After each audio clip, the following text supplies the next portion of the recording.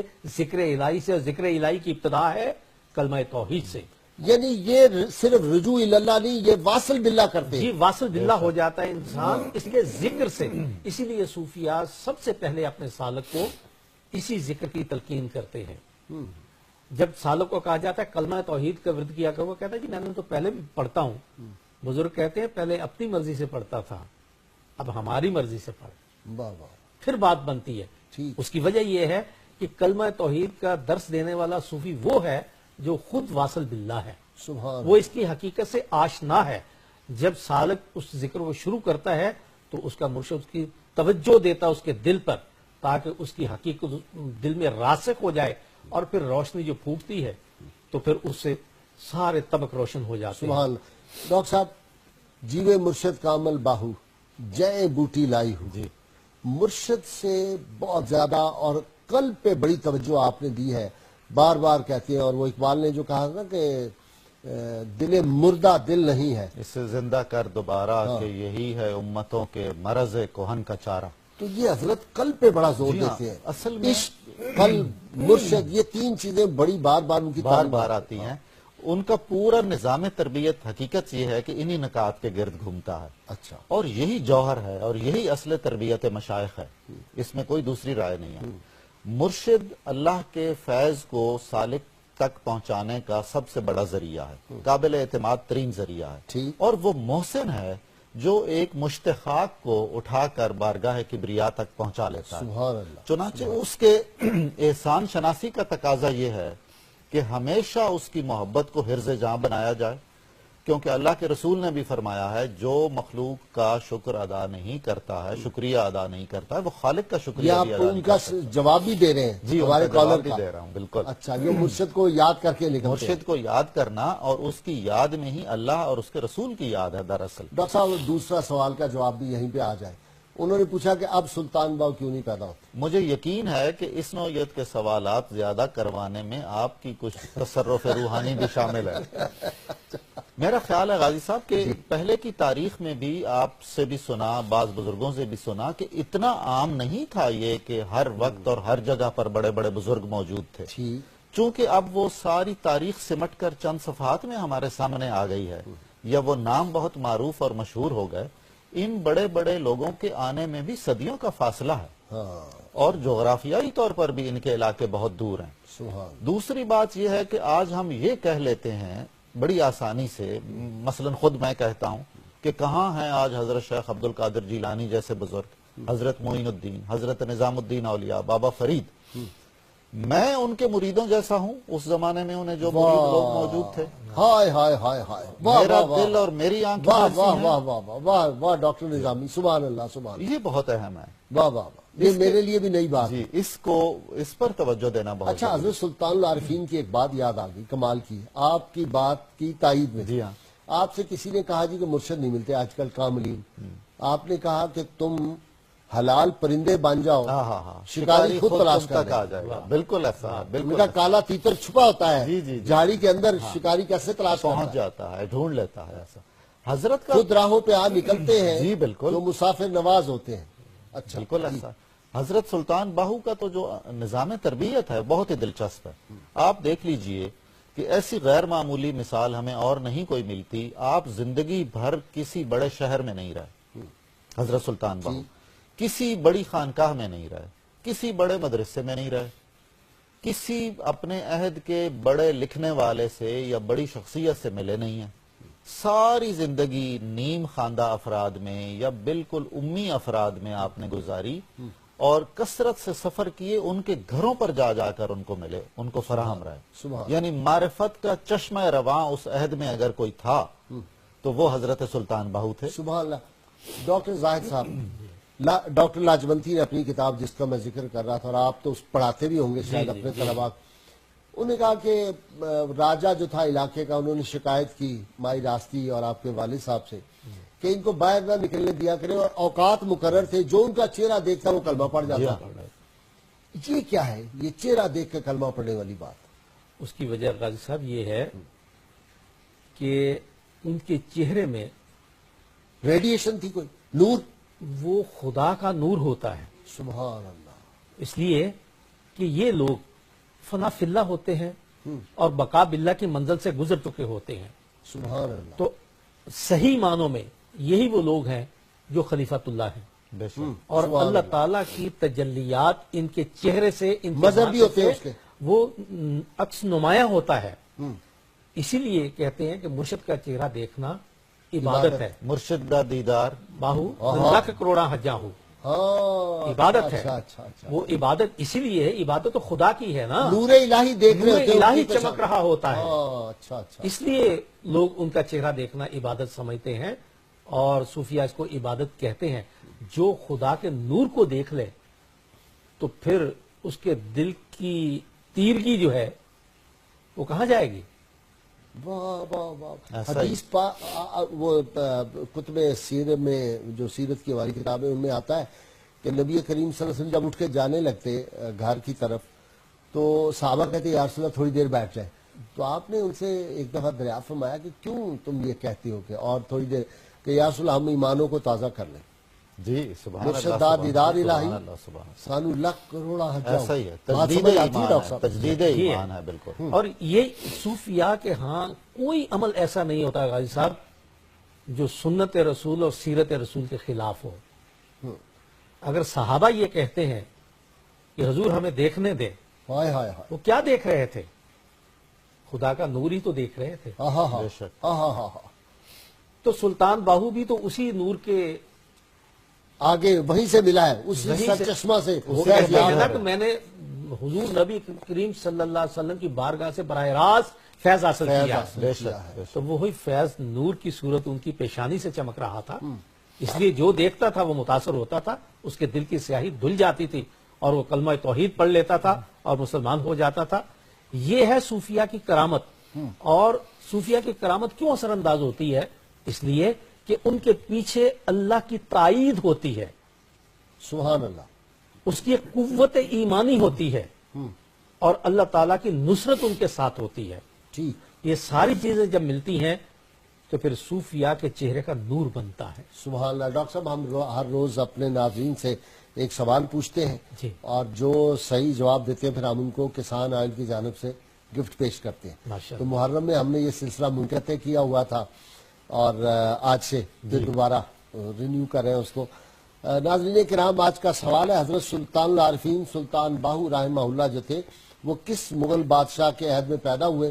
آج اگر آپ نے ڈاکٹر عصمت اللہ زاہد کی باتیں سنی ہو تو جواب انہوں نے دے دیا ہوا ہے، لیکن دیکھتے ہیں آپ سے کس کس نے اس کو بہت توجہ سے سنا ہے. جی ڈاکٹر نظامی صاحب، اسی سوال پہ آ جاتے ہیں. آج انسانیت جن کرب اور مصائب میں مبتلا ہے، دل مردہ ہو رہے ہیں، ان کو زندہ کرنے کا طریقہ کیا ہے حضرت سلطان العارفین کی تعلیمات کی روشنی؟ حضرت سلطان اور عارفین نے جو کلمہ طیبہ کی کلید کنجی فراہم کر رکھی ہے، ٹھیک ہے. وہ دراصل اس چابی سے ہم ایک ایسا دروازہ کھولتے ہیں جو ہمیں اللہ اور اس کے رسول سے متوسل کرتا ہے، اور وہ رستہ محبت کا رستہ ہے.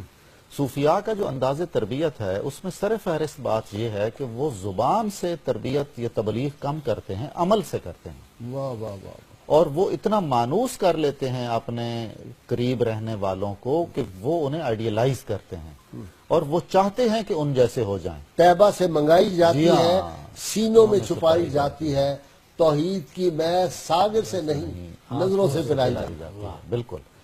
تو اس مرحلے سے نکلنے کے لیے آج جو بے امنی ہے اور انتشار، ایک انتشار تو ہمارے معاشرے میں ہے، ایک انتشار ہمارے اندر ہے. باطن میں بھی بہت خلشیں ہیں اور خلفشار ہے اور انتشار اور افتراق ہے. اسی کی وجہ سے پھر اس کا اظہار ظاہر میں بھی ہوتا ہے. اچھا یہ عمل اور رد عمل کی ایک کہانی ہے. ٹھیک.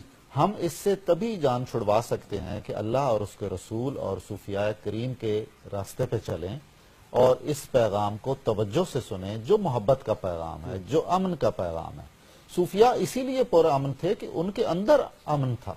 ڈاکٹر صاحب جب اطمینان و سکون تھا. حضرت فرماتے ہیں کہ 24 گھڑیاں ہیں، یہ 24 گھنٹے جو ہیں، اور انسان جو ہے وہ 24,000 سانس لیتا ہے ایک دن میں، اور جو دم غافر سو دم کافر. سو دم کافر. تو اس سے کیا ریڈیشن پیدا ہوتی ہے؟ بالکل یہ ذرا ریڈیشن پیدا ایکسپلین ہوتی ہے. کریں نا جی جی کہ بالکل. جب آدمی ذکر کرتا ہے جی ہاں، تو وہ کیا چیز پیدا ہوتی ہے؟ اللہ کے ذکر سے، اللہ کے رسول اللہ صلی اللہ علیہ وسلم نے فرمایا کہ وہ محفل جہاں صالحین کا ذکر ہو رہا ہو وہاں رحمت الہی نازل ہوتی ہے. ٹھیک. یہ ریڈیشن ہے. جہاں صالحین ہو رہی ہے اس وقت. جہاں صالحین کے ذکر کا یہ فضیلت رسول اللہ صلی اللہ علیہ وسلم نے بیان فرمائی ہے، وہاں رسول اللہ صلی اللہ علیہ وسلم کے براہ راست ذکر جمیل سے اور اللہ کے ذکر جمیل سے کیا کیا نہیں ہوتا ہوگا. سبحان وہ اللہ. کیفیتیں پیدا ہوتی ہیں انسان کے جسم میں، اس کی روح میں، اس کے دل میں، اس کے نفس میں، اور وہ اس کے جسم سے اور اس کے جسم سے ماورا سطح پر دوسروں کو منتقل ہوتی ہیں. واہ واہ. اس دائرے اسی میں وجہ سے وہ جو توجہ آپ نے بے کی شک. جامع مسجد دہلی جی میں جی تو جی جی. سب لوگ بے ہوش ہو گئے، بالکل. تڑپنے لگے جی تھے. ہاں. اورنگزیب بھی وہاں موجود تھے. ہاں، اس نے کہا مجھے بھی توجہ دے. جی ہاں، سلطان اورنگزیب اپنے عمائدین کے ساتھ موجود تھے اور وہ بھی بہت متاثر ہوئے. صوفیاء کے وہ ماننے والے تھے، چنانچہ انہوں نے ملاقات بھی کی اور یہ خواہش کی کہ میں آپ کے ہاں حاضر ہونا چاہتا ہوں. تو آپ نے فرمایا کہ میرے ہاں آپ نہ آئیے، ہمارا جو یہیں ملنا تھا یہ کافی ہے، اور کسی بھی نوعیت کی کوئی جاگیر اور دنیا مجھے نہ دیجیے گا کہ وہ وجہ تنازع ہے. اور حقیقت یہ ہے، دیکھیے کیسی کام کتنی کی بڑی بات ہے. کیسی کام کی بات ہے. اچھا، ایک پہچان پھر کامل درویش کی یہ بھی ہے کہ جی، وہ بادشاہوں کے دربار میں نہیں نہیں جاتے. جاتا ہے. اور حضرت سلطان باہو کا تو آپ پورا کلام پڑھ لیجئے، آپ کی جو 140 کے لگ بھگ کتابیں یہ رسالے فارسی میں ہیں، جو بجائے خود ایک کرامت ہے. ہاں. تو اس میں آپ دیکھ لیں کہ دنیا اور دنیا داروں کی بڑی ہی مذمت کی گئی ہے کہ جی جہاں دنیا ہے وہاں خیر کی توقع نہیں ہے. دنیا کا ایک استعمال یہ ہے کہ آپ کے دل میں نہ وہ اتری ہوئی ہو، آپ کے پاس موجود ہو اور آپ اسے بہتر مقاصد کے لیے استعمال کریں. یہ پسندیدہ ہے دنیا کا ہونا، قابل فخر بھی ہے، قابل اعزاز بھی ہے. اگر سارا مرکز اور محور سوچوں کا دنیا ہو اور دنیا دل میں اتری ہوئی ہو اور چمڑی جائے دمڑی نہ جائے کی سطح پر آدمی آیا ہوا ہو کہ اللہ اور اس کے رسول کے رستے میں خرچ نہیں کرنا ہے، تو پھر اس سے خیر کی توقع اٹھ جاتی ہے. اچھا ڈاکٹر صاحب، سیدنا عبد القادر جیلانی سے بڑا عشق تھا ان کو. جی قادری سلسلہ تھا ان کا. جی جی. اور وہ کہتے ہیں وہ جو کہ شہر بغداد دے ٹکڑے منگساں تے کاساں میرا میرا ہوں، وہ تو کہتے ہیں بغداد کوئی گاؤں تھا جہاں آپ کے شیخ رہتے تھے. یہ والا بغداد نہیں ہے، عراق والا. پہلی بات تو یہی ہے کہ حبیب اللہ صاحب جو بغداد، یہیں ایک بغداد تھا، گڑھ بغداد. گڑھ بغداد اسے کہتے تھے. وہاں سے پھر انہی کی ہدایت پہ آپ دہلی جا کے عبد الرحمان صاحب کے ہاں بھی ٹھہرے اور سلوکی منازل طے کی. لیکن چونکہ سلسلہ قادری ہے اور قادری سلسلے کی جو سب سے نمایاں شخصیت ہیں وہ حضرت شیخ عبد القادر جیلانی رحمۃ اللہ علیہ ہیں. اور صوفیاء کا تو کہنا یہی ہے کہ ان کی مہر کے بغیر تو ولی بنتا نہیں ہے. تو سلطان باہو اتنے بڑے ولی ہوئے ہیں تو غوث الاعظم علیہ رحمت کی تصدیق کے بغیر تو نہیں ہو سکتے نا. اس لیے اظہار تشکر کے طور پہ انہوں نے کہا ہے. یہ نظری عقیدت بھی ہے شیخ کی بارگاہ میں اور اظہار تشکر بھی ہے کہ ان کے وسیلے سے ان کو قادری فیض پہنچا ہے اور یہی فیض انہوں نے آگے تقسیم کیا ہے. ٹھیک، سبحان اللہ. ناظرین کرام، کتاب الشفا سے روز نسخہ آپ کی خدمت میں پیش کیا کرتا ہوں. آج کا نسخہ ہے سورۃ العصر جو ہے اس کی کیا خاصیت. سرما کی سلائی پر 7 بار سورۃ العصر پڑھ کر دم کر کے آنکھوں میں سرما لگانے سے آنکھوں کی جملہ بیماریاں ختم ہو جاتی ہیں. اور آخر میں حضرت سلطان باہو رحمہ اللہ کا قول مبارک آپ فرماتے ہیں کہ کامل اور دانا شخص وہ ہے جو ظاہر میں کتابوں کا مطالعہ کرتا ہے اور باطن میں ذکر الہی میں مشغول رہتا ہے. ڈاکٹر صاحب، توجہ پہ آپ نے بڑے لکھا بھی ہے کہ مرشد کی جو توجہ ہوتی ہے، نظر ہوتی ہے، تو یہ توجہ کیا چیز ہے؟ توجہ شیخ جب اپنے عقیدت مندوں کے احوال و معارف پر نظر رکھتا ہے اور جہاں وہ سمجھتا ہے کہ ان کے سفر میں رکاوٹ آ رہی ہے یا اتنی تیز رفتاری نہیں ہو رہی جتنی مطلوب ہے، تو وہ اپنی مدد بھی اس میں شامل کرتا ہے. یہ توجہ ہے. اس کی فورس اس کے ساتھ مل جاتی ہے اور اسے مشکل مراحل سے گزارتی ہے، آسان کر دیتی ہے اس کے لیے. جیسے ہم کہتے ہیں اللہ کی مدد ہے، اللہ کے رسول کی تائید ہے، اولیاء کرام کی نصرت ہے. اسی طرح توجہ ہے، بعض سلاسل میں توجہ کا ایک خاص نظام فکر ہے، ٹھیک یعنی تربیتی نصاب کا حصہ ہے۔ ٹھیک۔ عمومی طور پر تمام صوفیوں کے سلسلے توجہ پہ بہت زور دیتے ہیں۔ ڈاکٹر صاحب یہ ضرورت کیوں ہے مرشد کی؟ مرشد لوگ کی بہت پوچھتے ہیں، ضرورت کیوں ہے، ضرورت مرشد ہے؟ کی بہت ضرورت ہے۔ کتابیں پڑھی ہوئی ہیں، میں کتابیں پڑھوں اور میں شیخ بن جی ہاں، جاؤں۔ آپ تو خیر بن سکتے ہیں، اچھا آپ لوگ نہیں بن سکتے۔ میں تو کسی شیخ کی بیعت ہوں۔ جی ہاں، مذاقن کا عرض کر رہا تھا۔ میرا خیال یہ ہے کہ اگر محض کتابیں پڑھ لینے سے، محض تھیوریکل نالج سے آدمی اسپیشلائزیشن کر سکتا ہوتا تو کوئی یونیورسٹیاں نہ ہوتی، لیبارٹریز نہ ہوتی، ایسا نہیں ہے۔ سبحان اللہ۔ ہمارا ایک مسئلہ یہ ہے کہ ہم دنیا میں اور دنیا داری کے معاملوں میں جو نسبتاً کم تر درجے کی حامل ہے، بعض چیزوں پر یقین رکھتے ہیں، اپنے عمل سے اظہار کر رہے ہوتے ہیں، ثابت شدہ ہوتا ہے، اور جو روح کے معاملات ہیں جو برتر ہے دنیا اور ظاہر سے، اس کے معاملات میں ہمیں بہت سارے اشکالات آ جاتے ہیں۔ کمال آج آپ نے جواب دیا، واہ واہ واہ۔ لیبارٹریز میں جاتے ہیں، کیوں ہم لوگ، یونیورسٹیوں میں داخلہ کیوں لیتے ہیں؟ یونیورسٹیوں کیوں میں جا ہوتے کے ہیں؟ وہاں جی، پہ جی۔ لیبارٹری میں جا تربیت کے؟ کیوں ضروری ہے؟ ہاں۔ میں اصول تحقیق پڑھاتا رہتا ہوں، کھپ جاتا ہوں، میں محض کیوں یہ کافی نہیں سمجھتا ہوں، یہ طالب علم کیوں کافی نہیں سمجھتے کہ انٹرنیٹ سے ریسرچ میتھڈالوجی پڑھ لیں اور اس پر کام کر لیں؟ بالکل ٹھیک۔ یہی صورتحال ہے۔ تمام علوم و فنون جو ظاہری ہیں، اس کی ایک سطح ہے کہ ہمیں وہ علم حاصل کرنا ہوتا ہے، دوسری سطح ہوتی ہے اس کی تربیت حاصل کرنی ہوتی ہے۔ ڈاکٹر صاحب یہ مزارات میں لوگ جاتے ہیں، ہمارے پاس ٹائم ختم ہو رہا ہے، دو فکروں میں آپ نے جواب دینا ہے۔ آپ ڈاکٹر ہیں، بہت بڑے پروفیسر ہیں، مزارات پہ کچھ حاصل ہوتا ہے؟ بالکل ہوتا ہے، اس لیے کہ مزارات کے اندر اولیاء اعظام جو ہیں وہ اپنی زندہ صورت میں ہوتے ہیں، سبحان اللہ۔ تو زندہ صورت جو ہوتی ہے اسی طرح فیض دیتے ہیں؟ بالکل اسی طرح فیض دیتے ہیں۔ داتا گنج بخش رحمۃ اللہ علیہ آج بھی غریب اس سے نواز بڑی اور کیا تصدیق چاہیے آپ کو کہ خواجہ اجمیر جب ان کے در سے فیض لے کے نکلتے اوہ تو کہتے ہیں گنج بخشے فیض عالم، ہائے ہائے مظہرے نور واہ خدا، واہ واہ واہ واہ۔ ناقصانہ پیر کامل کامل آرا رہنما۔ اس سے بڑا جواب نہیں اس سے بڑا کیا ثبوت آپ کو چاہیے اتنا کہ وہ بڑا سرٹیفکیٹ۔ فیض دینے والا دیکھیں اور فیض لینے والا دیکھیں، واہ واہ۔ ایک سے بڑھ کر ایک۔ ایک سے بڑھ کر ایک سبحان چیز اللہ۔ نظر آئے گی آپ واہ کو۔ بھائی واہ۔ یہ تمام اولیاء اعظام کے مزارات پہ ایسے ہی ہے۔ ڈاکٹر آپ باقی پروفیسر ہو، مزہ آ گیا، بڑی واہ واہ، مہربانی۔ کیسا خوبصورت جواب آپ نے، آپ کا بہت شکریہ۔ آپ تشریف لائے ڈاکٹر اسمت اللہ زاہد۔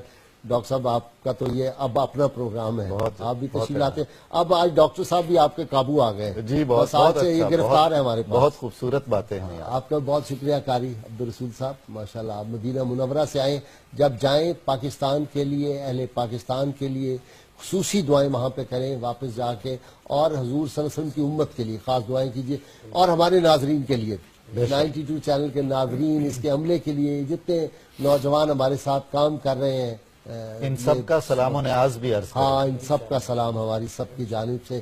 ناظرین کا ہمارے پروگرام کا وقت ختم ہوتا ہے، اپنے میزبان نذیر احمد غازی کو اجازت دیجیے، انشاءاللہ تعالی کل صبح آپ کے پسندیدہ پروگرام صبح نور میں آپ سے ملاقات ہوگی۔ اللہ کریم کی بارگاہ میں دعا ہے کہ اللہ تعالیٰ اولیاء کاملین کا ہمیں فیض بھی عطا فرمائے، ان کی محبتیں عطا فرمائے۔